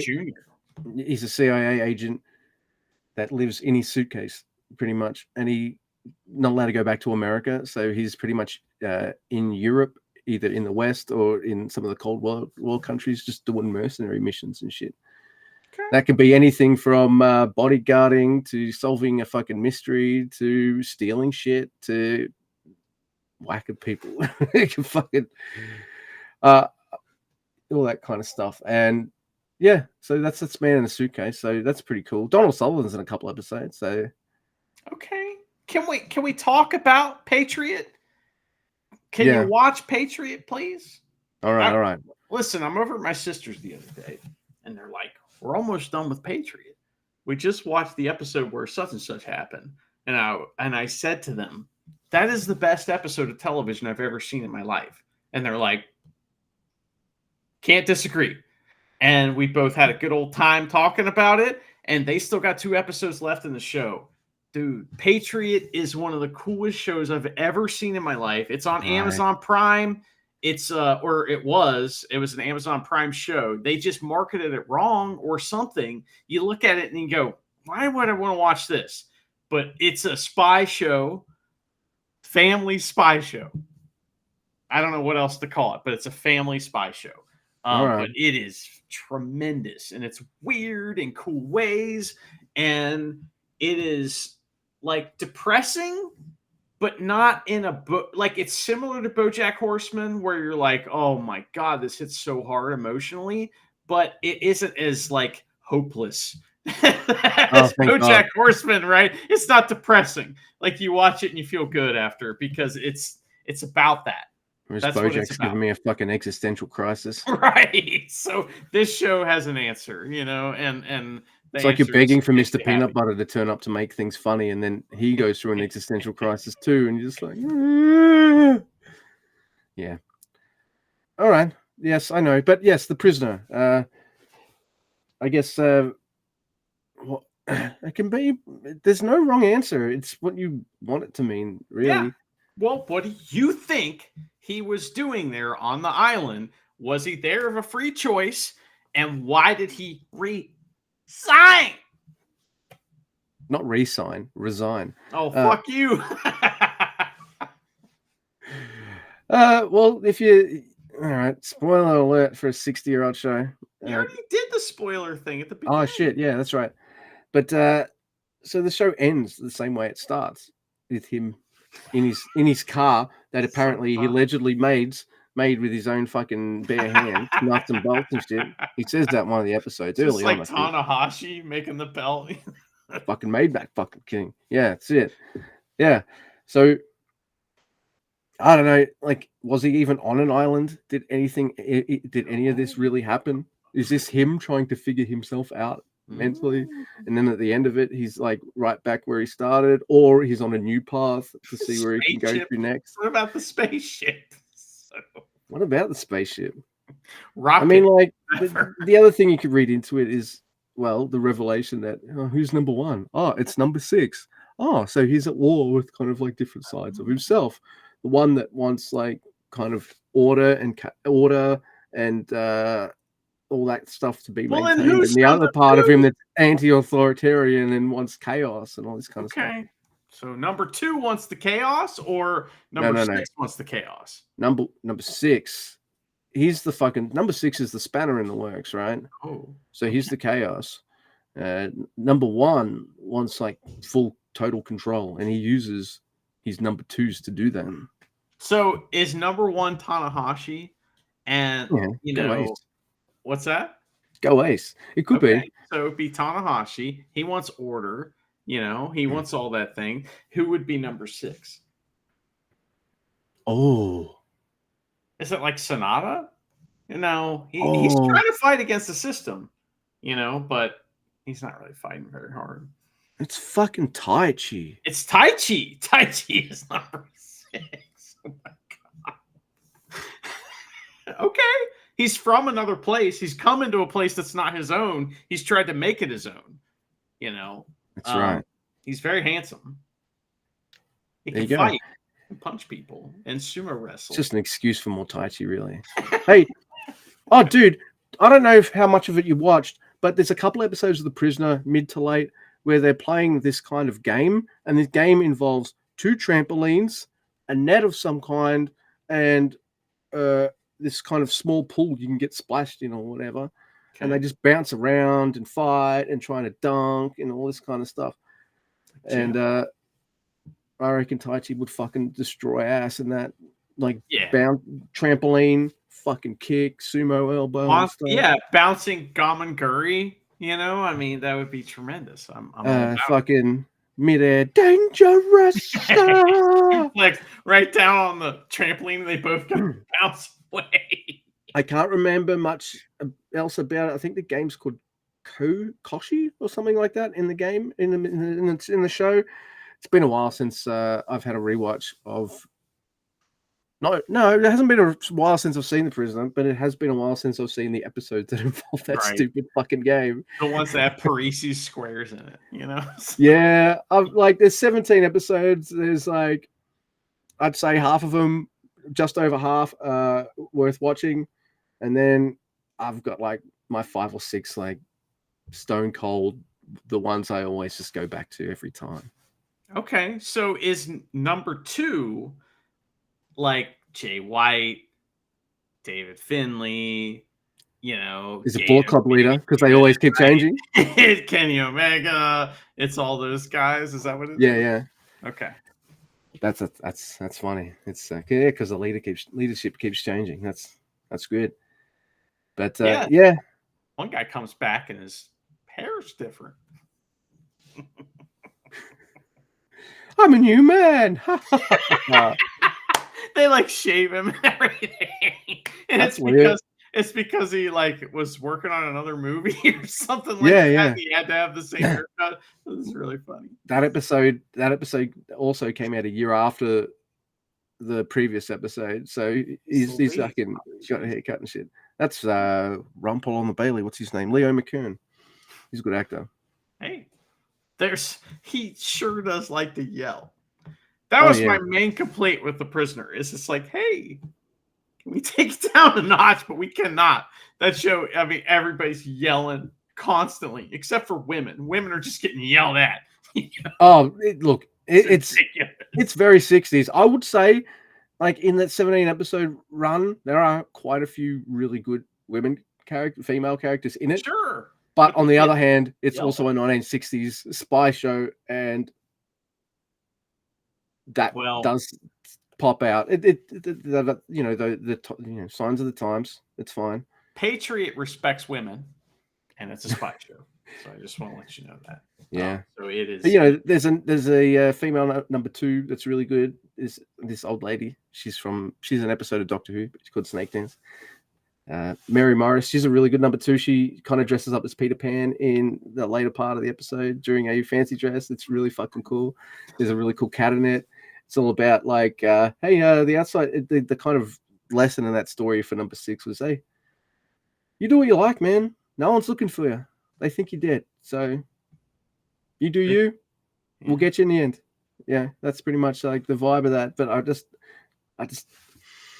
it's just a really good dynamic between number 6 and that number 2, which is pretty cool. There's a cat there. It's all sorts of shady shit going on. It's great. There's a weird ticket tape thing that's giving weird messages. It's bizarre. Dance of the Dead. That one. Trippy. Right? Yeah. That show is so psychedelic. There's never been a more psychedelic TV show. HR Puff and stuff ain't got shit on this show, Yeah, man.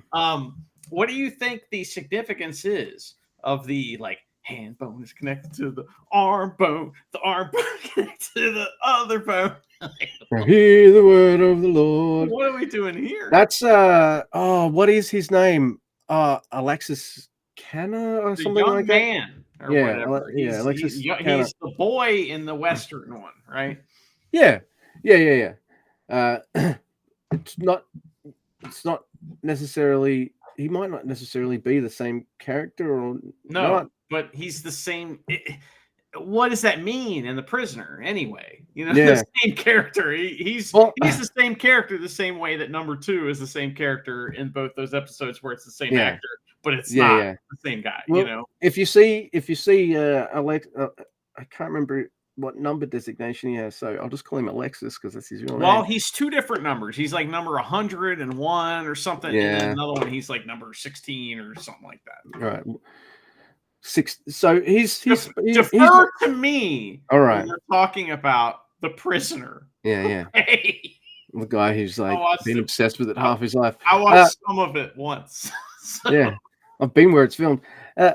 So he's supposed to be like rebellious youth because here's this serious court that's putting number 6 on trial and all this kind of shit, right?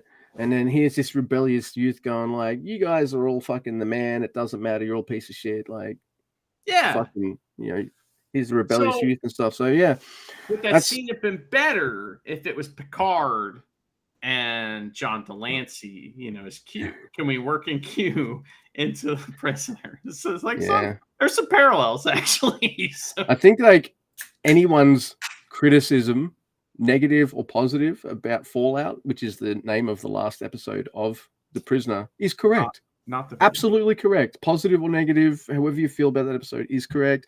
But I also think like that's the reason this show's still being talked about over 60-ish years later. It's because it's got a weird fucked up ending that's kind of fucking bizarre. It's like Lynchian before Lynch, I guess. It's like avant-garde, right? Yeah, it's what's weird about it too is that it's super artsy from a guy that is not an artsy guy, really. He's like he's a tough guy, he's a man, this is the kind of guy who wouldn't kiss another woman on screen because he's married. Right? Like he's very Patrick McGowan, all about like traditional values, and so it's his idea of psychedelia, which is fascinating. That is true. Also, he got offered Patrick McGowan the role of Bond before Sean Connery and turned it down because he thought James Bond was a misogynist. He's right. Yes, he's right. And also, he was a big enough name that he didn't need James Bond. Like in the late 50s, early 60s, Patrick McGowan had already been Secret Agent Man. Secret Agent Man, that's him.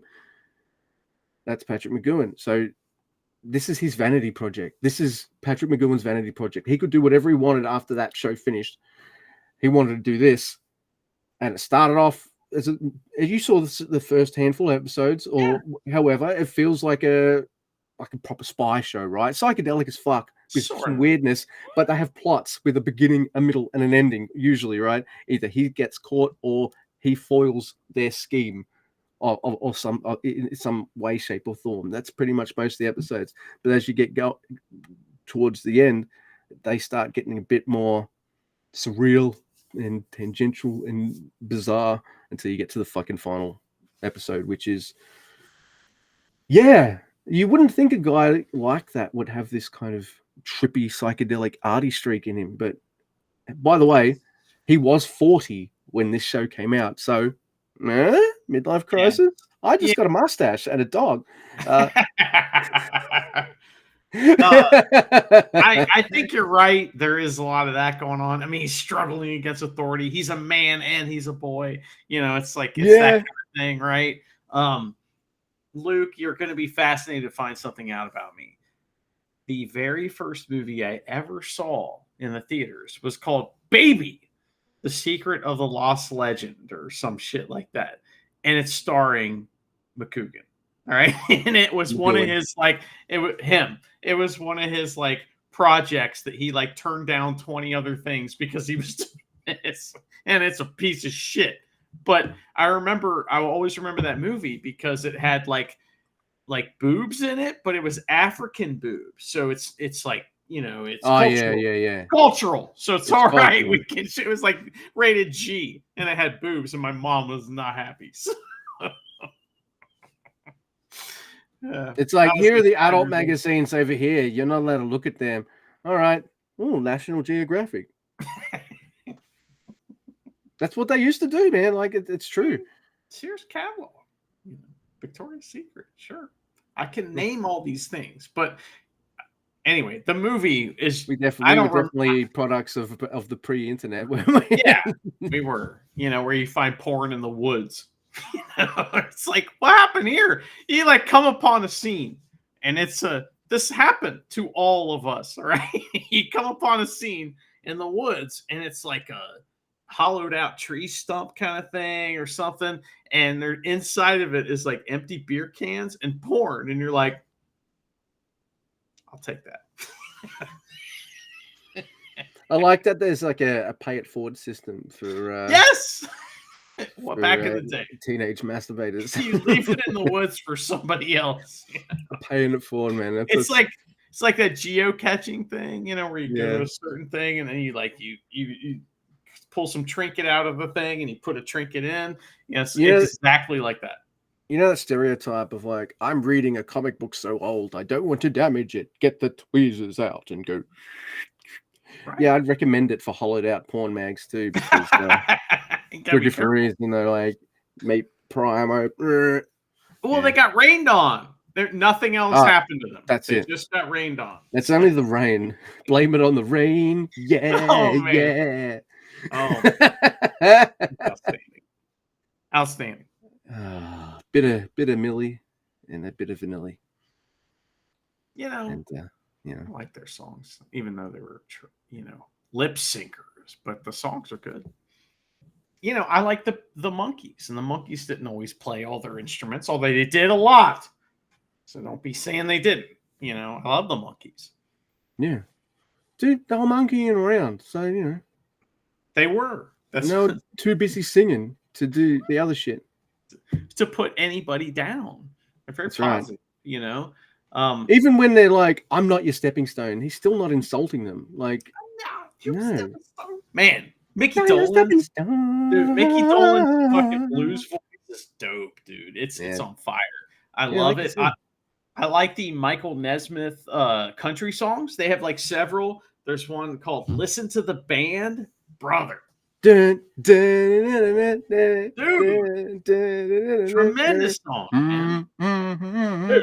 Whether a song and no one listens, right on anybody listens. Ages. I'm putting that in my old rock mix now. Listen to them. Yeah. They have a bunch of great songs, man. My parents loved the Monkees, and they had the VHS tapes and everything of the TV show and everything. Man. So I kind of wish we still had them now. But yeah. Up. He's like, I am standing up. Yeah, both my parents were all in on the Monkees, man. Yeah. Hey, man, Valerie, tremendous song. I'm Not Your Stepping Stone. There's a bunch of them, and they're fucking hard. Like, you go back and listen to them, you're like, hey, wait a second, these are dope. So they didn't write their own songs, so don't care. You know how many artists have sang songs that they didn't write? Almost all of them. So, that Partridge Family song? It's like, I think I love you, but what am I so afraid of? That song is tremendous. I don't care who wrote it.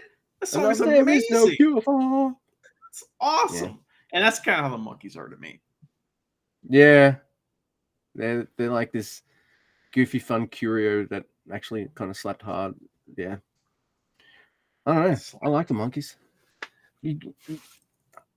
Do young people grow up with older stuff the way that we did? Because they do, but it's like Nirvana. So. Yeah, man. Oh my Christ. Yeah. Fucking hell. Oh yeah, that. Like, you ever heard of that old band, Michael Jackson? That's what they're thinking, That old band, Pearl Jam. Yep. Man. Fucking hell.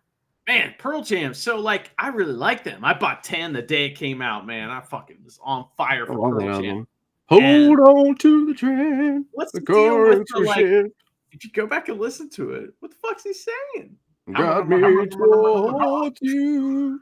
This is terrible. I know the fucking words because, like, I was such a fucking geek for that band for that period of time that I'd open a little booklet and I'd be like, yeah, read that. So, listen, let's talk about Pearl Jam then. Okay, the first album, 10, is a 10 out of 10. It's tremendous album. Awesome. I mean, I love it. It starts off like, you know, like just. I wouldn't be ragging on verses though. I love that album. So after that, they switched drummers. I think so. Well, they switched. They pretty much changed their fucking sound for the second album anyway. I got sad face emoji, and I didn't come back. I was very upset that it wasn't. You didn't like that? I like songs on verses. I don't like the whole thing. You know, I mean, let's like Ledbetter might be on that one. I don't know what all that song. Animal. You know, I guess. Yeah.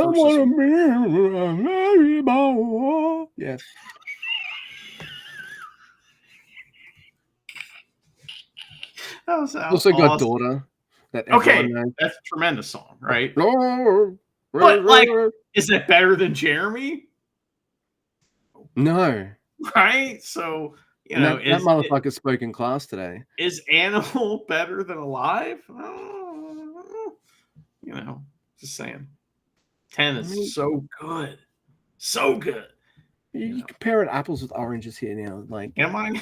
I shouldn't be. It's the same band. That's the problem. All right. Well, you're comparing Granny Smiths to Pink Ladies. I was coming to the record store and I wanted to buy more apples, and they're like, "Well, we only have these oranges," and I'm like, "What the fuck, bro? I thought Pearl Jam played apples." They're like, "No, dude, they play oranges and mandarins." And they switched drummers, and I was like, "Fuck." Yeah. Oh well. Well, they're still going, but like I don't know. Up to Yield is about where I stop. I like that album too. Yield. They have great songs on all their albums. I just, after a while, I had enough. Yeah. After a while, you might as well have been like 10, 9, 8, 7, 6, 5, 4. That album is so good, though. It is really good. Even the songs nobody knows are really good. Porch. Yeah. So we used to always get, like, if we go to a dance, you know, we'd say, "Oh, Pearl Jam," you know, and the guy's like, "Oh, I got that album," you know, because I was hot at the time, and it was hot. And we'd be like, "Oh, that song Porch is really good." He's like, "Oh, I haven't heard that one." And the first words are, "What the fuck is this one?" He like says "fuck" right out the gate, you know, and we fucking ripped them. That's what we were doing. We were ripping everybody. We ripped the whole damn dance. What the fuck? By the way, this is interesting. I googled the album just to familiarize myself with what songs are on it again. And 27th of August, 1991. Came out on my 9th birthday. Your 9th birthday? I was 11. Yeah, so I heard this. I must have seen videos or something at the time, but I would have had the album a few years later. For sure. I bought it day of because I was just now getting into music. Like 11 years old to like now. That's when it happened. It's like, what is this music that people have been talking about? It's my first 10 years of my life. What is this thing with wires on it? How do we touch it? You know, yeah, guitar was. I was starting to get a guitar at the time, and then like when Wayne's World came out, that was like, all right, growing the hair long. I want to be like them. Those guys are idiots. Everyone like wanted to be like Wayne and Garth. They wanted to be Beavis and Butthead, and like these guys are all fucking losers who don't get the girl. Like, but I mean, you know, Tia Carrera ended up with Wayne, so yeah. Right. So, oh man, I remember Tia Carrera. Holy shit. She does really good on the I had the Wayne's World soundtrack, of course, you know, Feed My Frankenstein, all kinds of great shit on there. Bohemian Rhapsody might be on there, maybe. What is it? It's a small song that was on there called Bohemian Rhapsody. Oh, yes. It didn't create any iconic moments in the film or nothing. Didn't make like thousands of generations want to play guitar or whatever. It didn't pop back onto the charts after that scene or anything, like nothing like that. God, that was awesome, man. Fucking amazing. But there's a cover of Ballroom Blitz on that album, and it's like Tia Carrere singing with whatever band that is, and the band's called Crucial Taunt, which is a great name for the '90s, and they fucking rock. And that song is fantastic. And I like it better. I can hear it in my head right now. Yeah. All right. Ballroom Blitz is a great song with a woman singing it. I don't know if that's how I thought it was Cheap Trick, the original song. Nah, it's Sweet. Maybe it isn't a woman. Maybe it is a woman originally singing it, but I like it with Tia Carrere singing it. I don't like Cheap Trick. It's not Cheap Trick. It's a band called I'm just saying. I don't like them.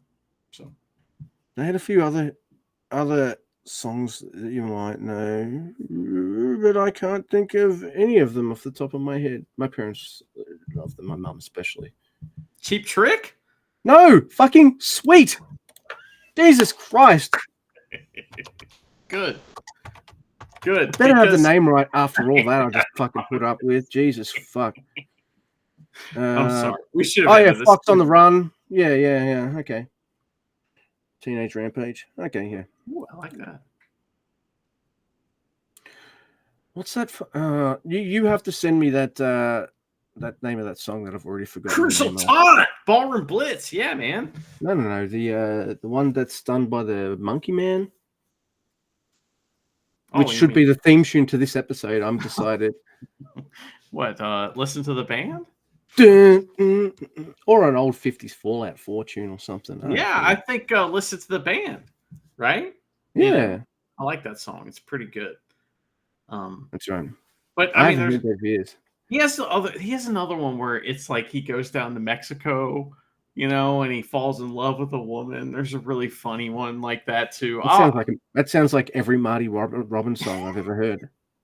So Mike Nesmith, by the way, I don't know if this is true. My dad always told me that Mike Nesmith, it's like that song, right? With I went to Paso.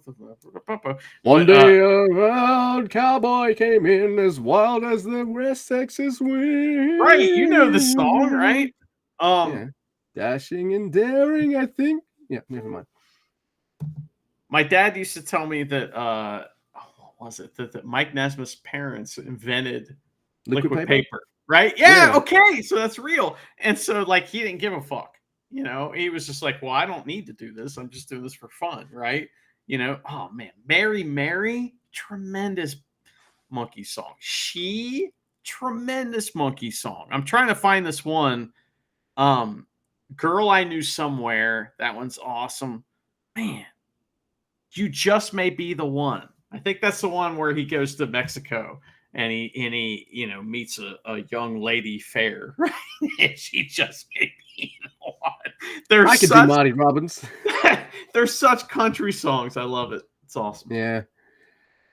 I actually got into Marty Robbins thanks to Fallout New Vegas, which has Big Iron on it because it's not as expensive as El Paso. And only to find out, my mum heard me play the game once. She's like, "What's this? What's this?" I'm like, "This is Fallout." It's like, "This is my." And she's like, "I know this guy. This is Marty Robbins. I've seen him live." And I'm like, oh, "Really?" Because he died young at about the age of 52 or something like that, right? And then so my mum must have been, teens when she saw him live. So yeah, pretty cool. Said he was awesome. I love songs like that. I think actually the one we were thinking about is What Am I Doing Hanging Around? I should be on that train and gone. I should be riding on that train to San Antonio. What am I doing hanging around? I think that's the song we're thinking of where he goes to Mexico and meets a young girl fair. But take the last train and I'll meet you at the station. That's another song about trains. Hesitation. Oh no. Who sings that now? Is it Mickey Dolenz. That's Mickey Dolenz? That is the Monkees, right? Right. Oh yeah. Last Train to Clarksville. That's their biggest hit besides Daydream Believer. So, which by the way, a bunch of their songs were written by Neil Diamond. And if you listen to them, you go, I can kind of hear it. You know what I mean? They sound like Neil Diamond songs, like you know, he has a version of "I'm a Believer" as well, so that yeah. must be Well, that he must wrote it, be one right? of the ones he So wrote. Yeah, yeah.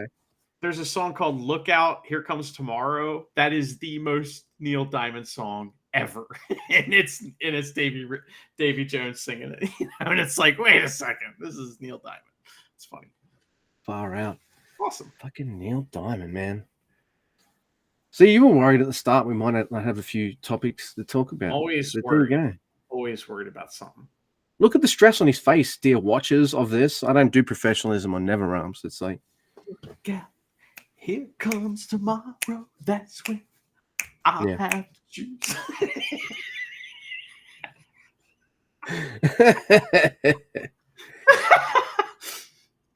All right, so I think the only other thing we would have talked about is House Dragons, but I'm 3 episodes behind now. Yeah, we gotta wait.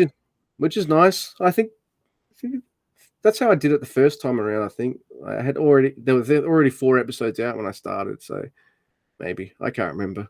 I'm thinking just keep waiting, let them build up so you can burn through them, because you know there's major shit that happens, but it's spaced out. And it's kind of I don't care about the cultural zeitgeist of chatting about stuff. I'm like, the only person I know who I speak to regularly who watches this is I think you and Jay. So like, I can keep my mouth shut, you know. So. Yeah, and you're happy to talk to me about it after I've already watched it anyway. So like, yeah, it works out. All right. Yeah. So I guess people don't have to hear us spoiling Dragon House before it's finished, in case they haven't seen it. But Bike Riders, fucked. Sorry. You know, we talked a lot about Bike Riders, but like, there's a couple of key scenes I really wanted to talk about, like what happened to Brucey and a few other characters, and like what happened to 2 of the Bike Rider gang members at the end who decided to stay, and things like that. Like, there's all sorts of things you could have I could have brought up, but decided not to until the end right here. But I don't know. It's a good movie, despite knowing as much as we've told you. I still think people would get a pretty good kick out of it. Yeah, I think so. I think it's a good indie movie. You know, you watch that and you go, you know what? Quality movie. Like I said, real actors, real cameras, real sets. It's real place. You know, it's a real movie. Yeah. It felt like it'd been a while since I watched something kind of like that. That was kind of new, I guess, because it's been a while since I watched much that wasn't kind of like some kind of big budget 2-hour schlock fest or something, or some kind of shitty Bruce Willis old movie or whatever. Maybe it's time to watch the Prisoner, you know, again, or Patriot. Yeah, probably do that. We're watching a sitcom at the moment called The Cleaner, which is pretty nice. It's about Kenny Omega. No, he cleans up crime scenes, but he cleans up crime scenes. But each episode is pretty much a 2-hand kind of feels like almost like a 2-hand play. It's him, the crime scene dealer, and like the first episode is with Helena Bonham Carter, and he's cleaning up the house of a murder scene where the wife decided the husband was a piece of shit and stabs him 38 times. He's cleaning that up, but they haven't caught the wife yet, and she comes back to the house in order to get her stuff and stuff. So it's these 2 talking to each other. The second one is him. It's this writer who's really pretentious at writing and stuff, and he doesn't like noise, so he's trying to fucking clean up and he's an old guy in his 50s as well, so he can be a bit awkward about things, even though he comes from a good place. He could say things that are a little bit wrong because the 3rd episode is he can't get into the place because it's got no key. The keys are wrong, and it's raining, and his phone's dead. So he goes next door to borrow the phone, but the lady there is in a wheelchair and stuff, and he doesn't know. Wow, it's like a comedy of errors. Yeah, and he doesn't necessarily know how to interact with people because he hasn't met many people who have such a disability or stuff, I guess. So it's him trying to figure that out too. It's a really cool show. It's funny, but there's some nice little drama and kind of learning in it. It's nice. It's called The Cleaner. It's English, if that bothers you or whatever. There you go. Oi! Well, I can give a not recommend to a show called Hotel Cocaine. Who I've would have seen known a show seen called trailers for that. Hotel Cocaine is not good? I had no idea. I was shocked to find it out.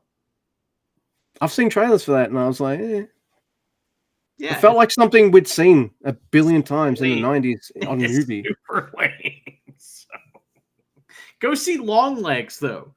You'll Yeah. like that. That movie's awesome. It's just like a cool like story. I think you'll like it. All right. Jared will want to see a trailer for it, and that'll just make me go. See, I didn't watch a trailer for the Bike Riders until Karen was I like, think "What's it about?" go I'm like, watch the "Can trailer. we stop doing that? I just want to watch it." Well, 'Cause I'm it's- just it's- saying, let her watch it, but you don't have to. You know Oh yeah, what I mean? yeah.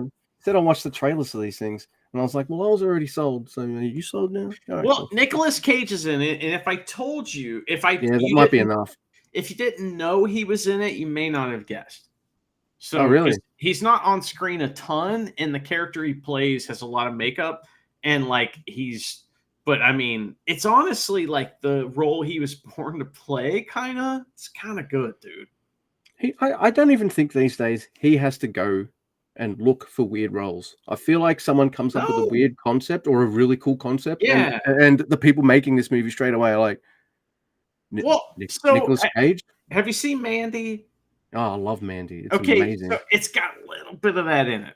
You know, it's not Mandy's like a 40 out of 10, right? This is like a 7 out of 10 on that level, but it's got that in it, and it's also very good in just a horror way. It's a very good movie. You'll be scanning the screen like the whole movie. Like we're a pro Nicolas Cage household, good or bad, because he's always like he sure is something. Right. Because even if the movie's bad, and even if everyone around him is putting in, like, it's the acting equivalent of a Naito house show match, he's got his t-shirt on, right? Nicolas Cage ain't doing that. No, he's got a shirt off every time, and he might be wearing a leather jacket too. Yeah, he doesn't realize it's a comedy match, and he's coming in like Wato with his fucking fists out. Wild at Heart. If you want to see full on Cage, David Lynch movie, isn't it? Great way. That's the way to do it. Yeah. No, that's the Coen Brothers, isn't it? No, it's Lynch. You're right the first time. He's in 2 Lynch movies then? Is Raising Arizona a Lynch movie? No, that's a Coen Brothers. That's Coen Brothers, right? And they're both good. Also tremendous. God damn. Yeah, they're both good. So awesome. He's been doing interesting shit this whole career, but now but I feel like for like the last, since maybe like Con Air onwards, he's been rich enough to just do anything he wants.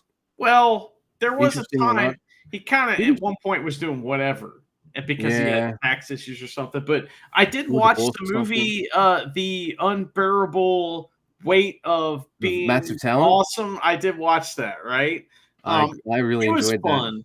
I really wish I didn't know anything about it going in, because I kind of knew what it was, and like it was like, okay, I get what this is.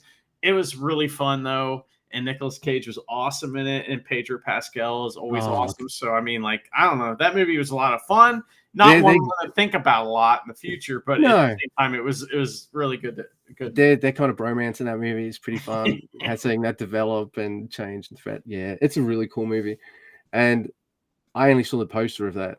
Nicolas Cage plays himself, the unbearable weight of massive talent. Yeah, all right, that's a thing where you'd be like, yeah, Nicolas Cage for that. Yep. Well, watch along. You were right. There was a period where he was just making maybe the video equivalent of the time of the Bruce Willis shit, but he managed to turn it around. I feel like it was always because no matter what he was in, he's given you a performance. Like, he's given it to you. He's given you, and from the dregs of moviedom to, Oscar-winning actor. He's an Oscar-winning actor, man, for a reason. Like, I like him a lot. Leaving Las Vegas. That's right. You know the movie. A lot of people don't know the movie. He's won an Oscar for. That's with Elizabeth Shue as well. I remember. Yeah, he just has to be drunk the whole time. So, does he have an alcohol history? Because otherwise, that wasn't acting, and he should hand the trophy back. All right. I was winding the show down, and then I talked more. I've had coffee, you see, and gardening stuff. So unless Mr. Guy has anything he'd like to add. We don't have to trust anyone because, like, we didn't talk about wrestling. So, Jake Lee, you better be good as a war doggy.